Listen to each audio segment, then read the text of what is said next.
at your table. I'm Jonathan Albin. This is NycosRPG, and this is... I'm looking at the wrong camera. And this is Gamemaster's Guide. Welcome today, everybody. This is Jonathan Albin, and I've already said that, so... Let's try again. I'll do that as a new take. Great games at your table, and welcome to NycosRPG. I'm Jonathan Albin, and this is Gamemaster's Guide. Today we are going to embark on a side journey, if you will, and we are going to talk about the evolution of a game master. Now, as someone who has been storytelling for 50 continuous years, I think I've probably got a little bit of a lock on the different permutations of being a storyteller. And while the course by which you achieve all of these different levels may be different from other people, or perhaps you haven't experienced it, this will demonstrate the gamut of different ways that people go through the process of telling stories and bringing adventure and fun to everybody's tables. So before we get started, make sure you go down below and press all the buttons so that the algorithm knows that you're part of our audience, and we'll get started.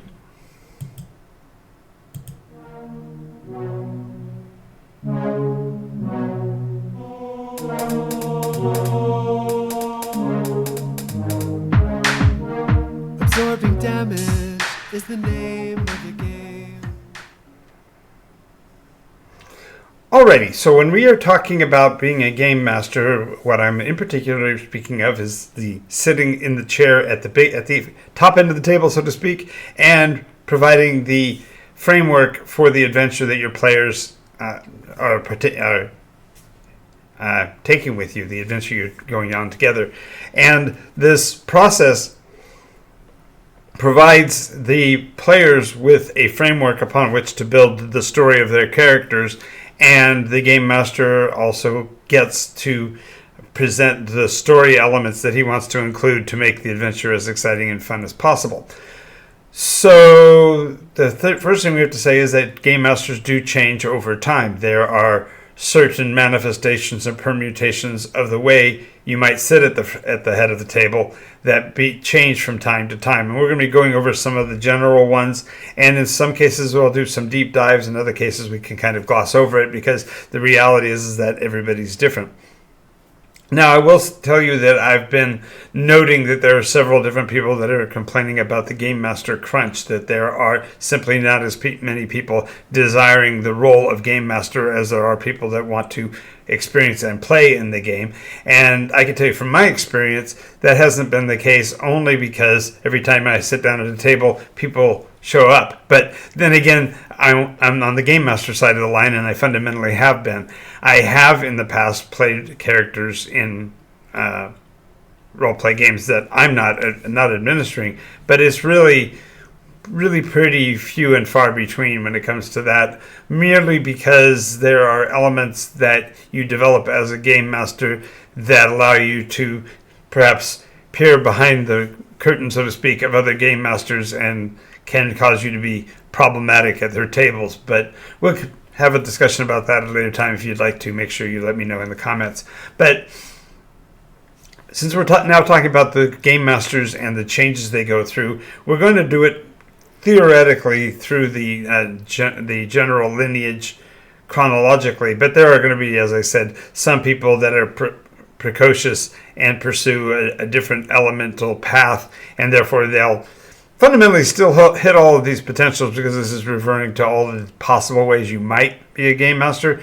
But there are, of course, those choices that you come across in your games, and I would love to hear from you about what those are and how they differ from the ones that I'm recommending or suggesting. But let's just dive directly in. All right. At the very beginning, a game master is going to be a novice. He's going to be new. He doesn't necessarily understand all of the parameters of what it is that he is undertaking. I jokingly say that the novice is the place, if you need to get out. If you are starting down the path of being a storyteller and you find you are having challenges with this very first stage, it might be the best place for you to ask somebody else to do the storytelling and move on, because the novice although it is challenging, is probably going to be some of your best work as a storyteller. Pardon me. The novice is the person who has picked up the book, has read, in theory, cursorily at least, read through all of the rules, has an idea of what it is to present the story and how to take those pieces and make them make sense for the rest. As a novice, most game masters are going to endeavor to bring their A game. They're going to do the background research. They're going to have their finger on the pulse of what's going on each step of the way, mainly because they're going to have the rule book open right there beside them. There are as many types of role-play games as there are individuals, I suppose, that would want to be a storyteller, but the novice really doesn't know what his limits are yet.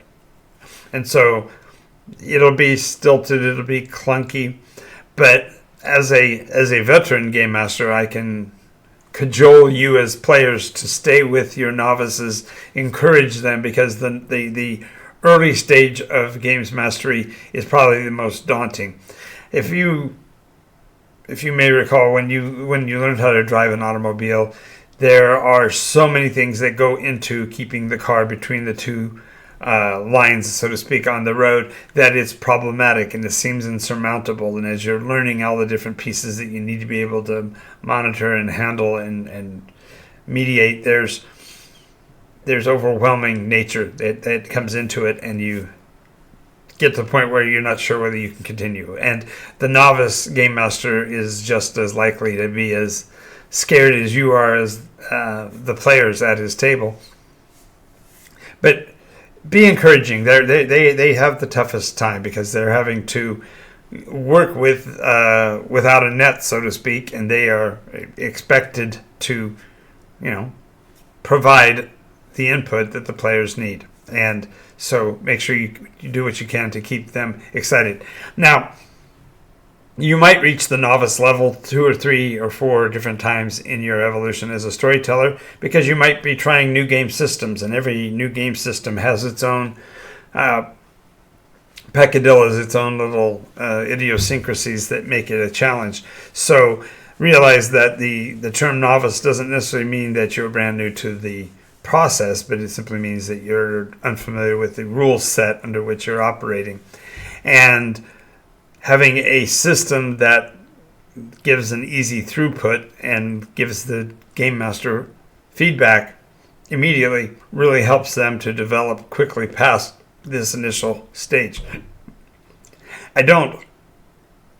I should say I've never experienced a game master who stays in the novice position long, because ultimately after 3 or 4 sessions you've potentially run into every possibility you might in terms of what might happen, and therefore you are prepared to move on beyond that.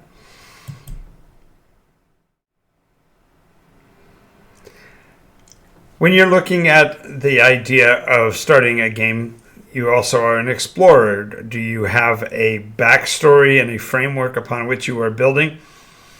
Many times I will recommend to a newer game master to pick a story theme or placement that makes it easier to describe.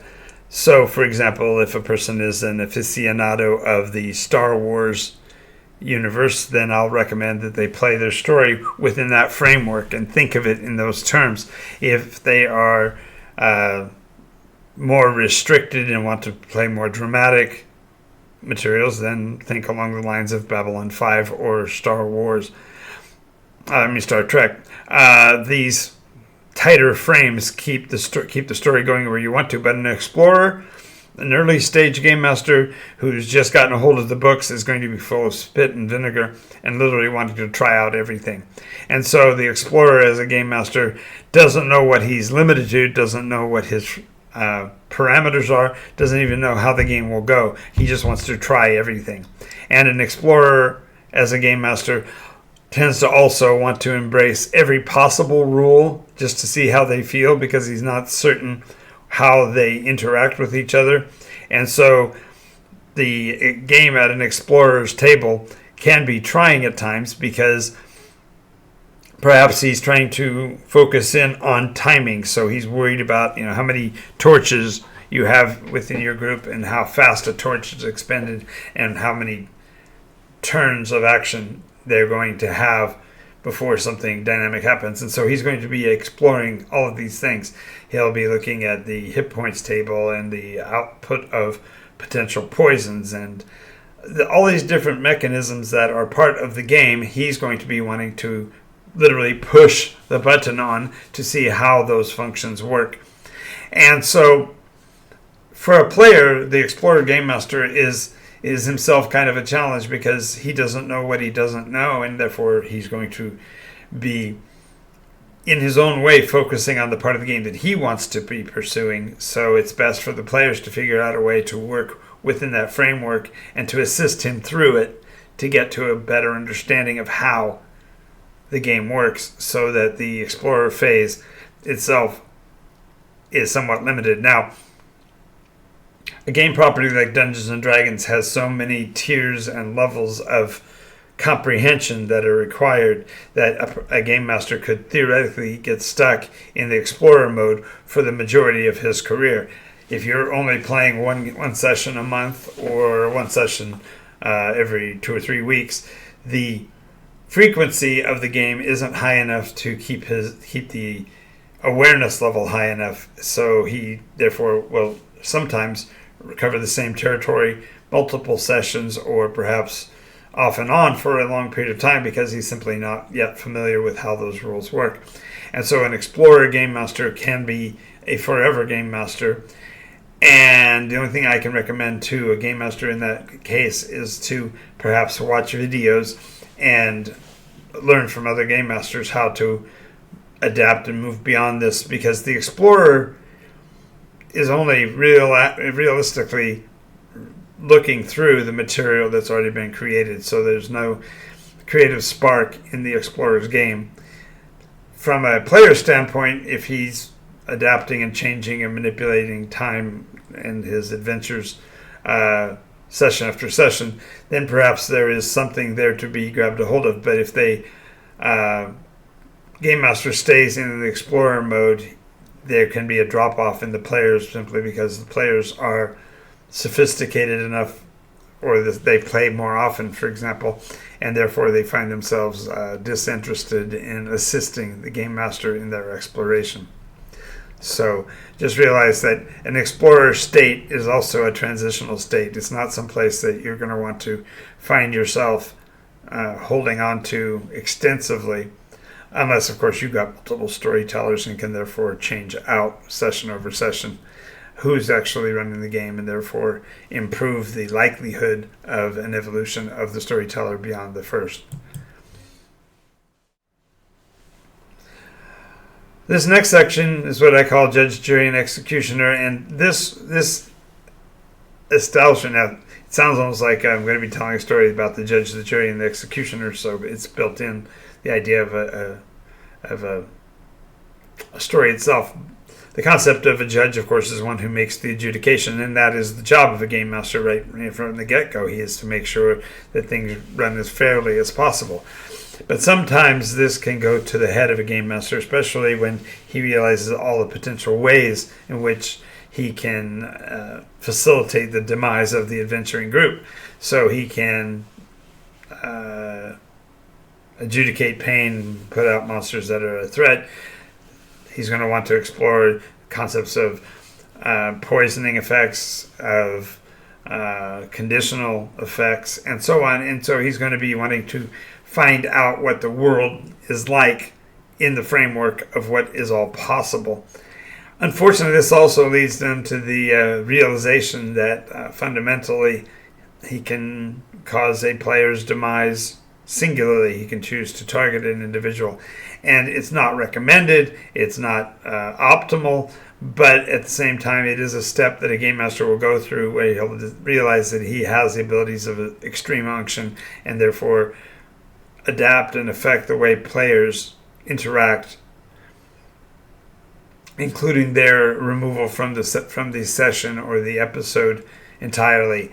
And It's necessary. It's a fact of gameplay that it will happen from time to time, but it's not necessarily optimal to stay here. As a matter of fact, game masters that fall too far down this rabbit hole will themselves find very few people will come back and want to play with them when they realize that the game master is whimsically deciding who lives and who dies. So again, you need to go here for a time to simply become aware of what is possible and to explore how that side of the game feels, because you need to be able to be compassionate with your players as they run into some of the difficulties. Generally, a judge, jury, and executioner will develop because the players are running roughshod over the story. The game master goes through great effort to put together his encounters, and the players just walk over them without a care because they have not seen any of the threat or ramification or even the dangers that are inherent in a role-play game. And I would say it's arguably easier to fall into this category today than it was, say, 20 years ago, because the game mechanism itself seems to really promote the idea that a player is the boss, that the direction the players want to go is important. And I've seen dozens of examples of game masters promoting the idea that they are running a sandbox, that somehow the game master's decisions about story aren't important or even relevant, and that it's up to the players to decide. And ironically, this is fundamentally a means by which the players can punish their storyteller, because the idea of a game master, at least initially, was to actually be the one who drove the story forward with the players playing the roles of the characters in that story.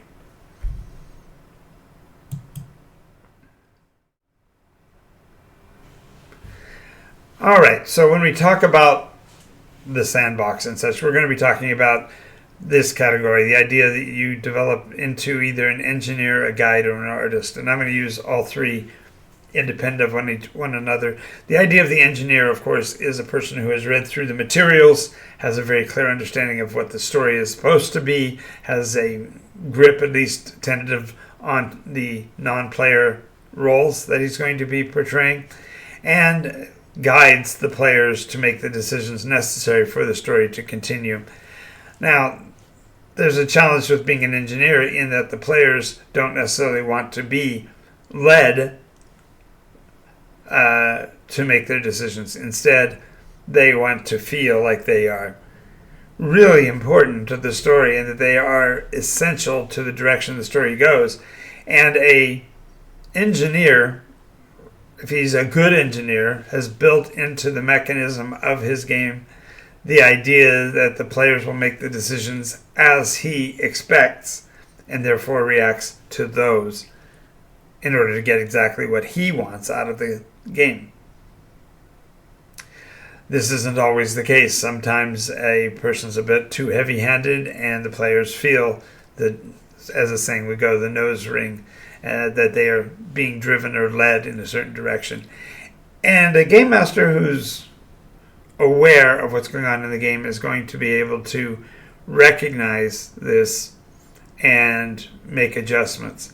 And a good engineer won't be noticed as a railroader, because the decisions that his players make are exactly the ones that would drive the story forward, and so therefore they feel their agency even as he is still guiding the path. Let's compare that with the game master who is a guide. And it happens, and it will become a part of your landscape eventually.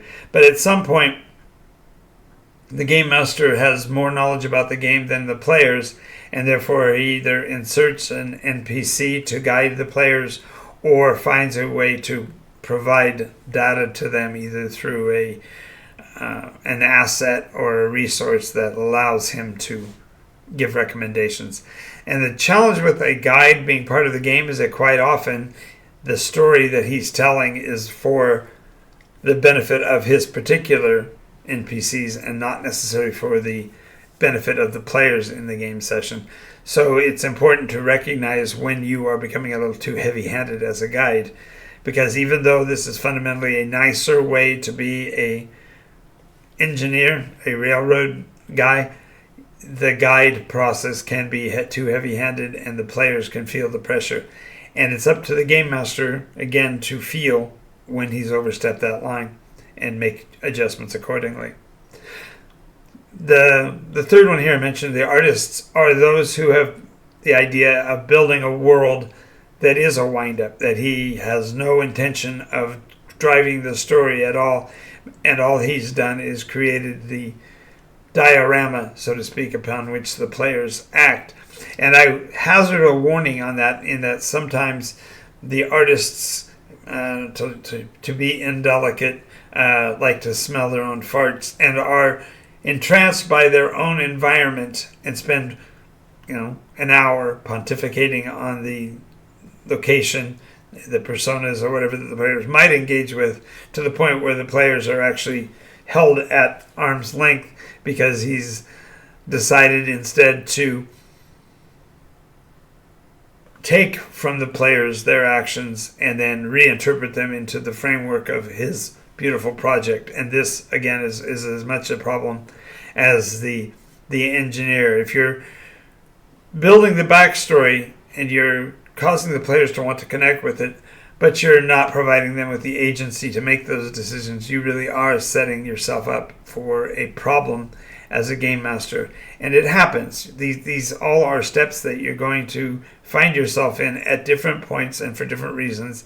And sometimes they are natural. They stem from the gameplay that you've been involved in, and other times it's contrived. When a game master, for example, has a challenge in his own life, he might be driven to be more of an engineer because he's struggling to keep control of some part of his life. And all of these evolutionary steps, I use the term evolution, but it's not necessarily that you go through them this step, then this step, then this step. Instead, it's the idea that you've got a continuum that are all game masters, and perhaps your game master fits into one or more of these that we've talked about so far.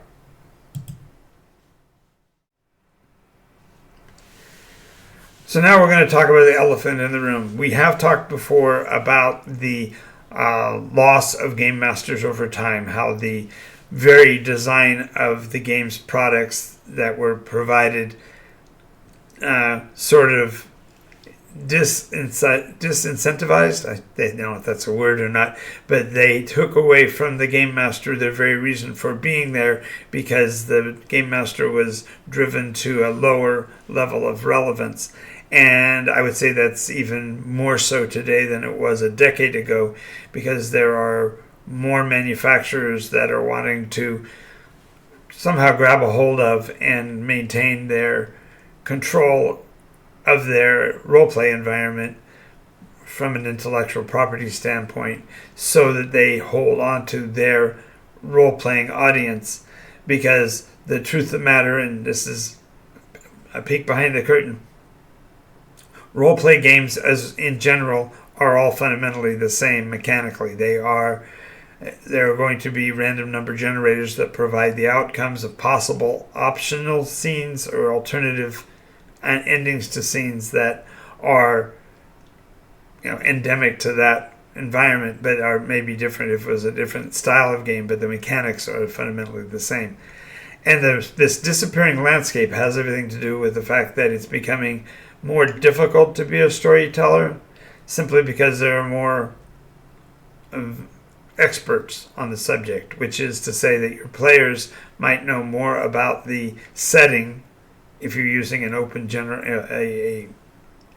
a secondary source instead of your own creativity for the world.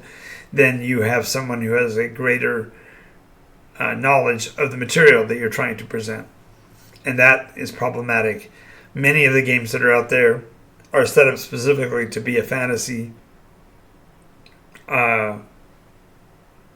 the way they were designed by the by the publisher, not necessarily the choice of your storyteller or game master. And so this landscape is dwindling in terms of the creative game master.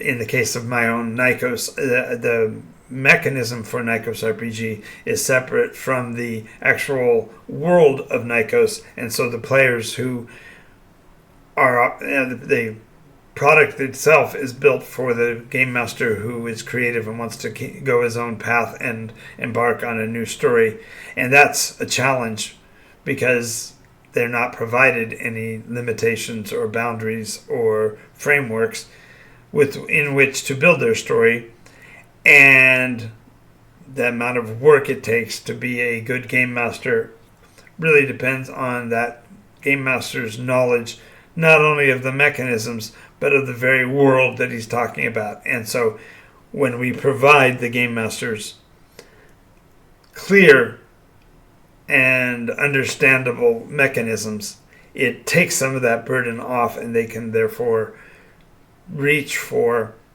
a new vista. And the idea here is that the opposite of the disappearing landscape of game masters who are walking away, we want to provide the methodology for there to be more game masters. And so the question becomes, how easy is it to become a storyteller yourself?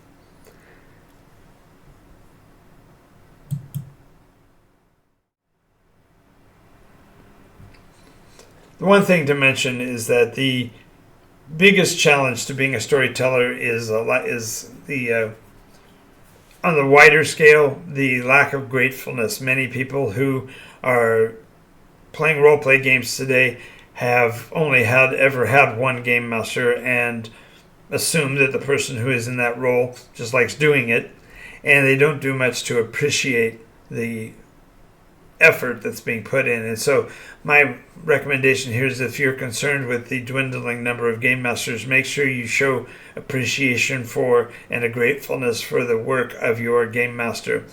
Now, this also leads to the concept of the paid game master, and of course the paid game master is acquiring at least part of his gratuity, if you will, in the forms of his payment. But the question becomes, if you go to do any other form of entertainment and you are being entertained or engaged by others, they tend to also be artists and are appreciated for what they're doing. You go to a performance and you are going to be awarded with the experience of that engagement to whatever level you expect. And you don't have a situation where any of those other positions might be free. I mean, you may get a free concert from time to time, but generally speaking, there is a fee for the activity. And in this case, it's not surprising that game masters want to also benefit from their effort, particularly if they are doing so on a more than nominal way. I mean, as in my case, I game master 6-7 sessions a week, and some of them are paid and some of those are not. But the point is that the events wherein I get paid, at least I know that I'm being appreciated for at least part of what I do, and the rest of it is compensated by the thanks and appreciation I do get from those who do. So if you have a game master that has been running your game for an extended period of time, make sure you thank them and appreciate them for what they do, because we are a dwindling breed. The amount of work we have to do has not decreased in the least, and the amount of appreciation we get for the effort is becoming more distant and less frequent, simply because there are fewer people that appreciate and understand why they should appreciate the game master and the efforts that they put out. So now my question to you is, which state are you in if you're a game master? Which of these evolutionary steps do you find yourself in? If there are any stories you want to share, make sure you put those in the comments so that others can see the challenge and the trials that are out there. I'd like to hear from all of my game masters out there. Where do you think you are on this spectrum, and where would you want to go? And I'll do what I can to provide you additional tools to make that happen. Until next time, I want to thank you for being here. I'm Jonathan Albin, and remember, as my grandfather says, you've done enough work, now go play.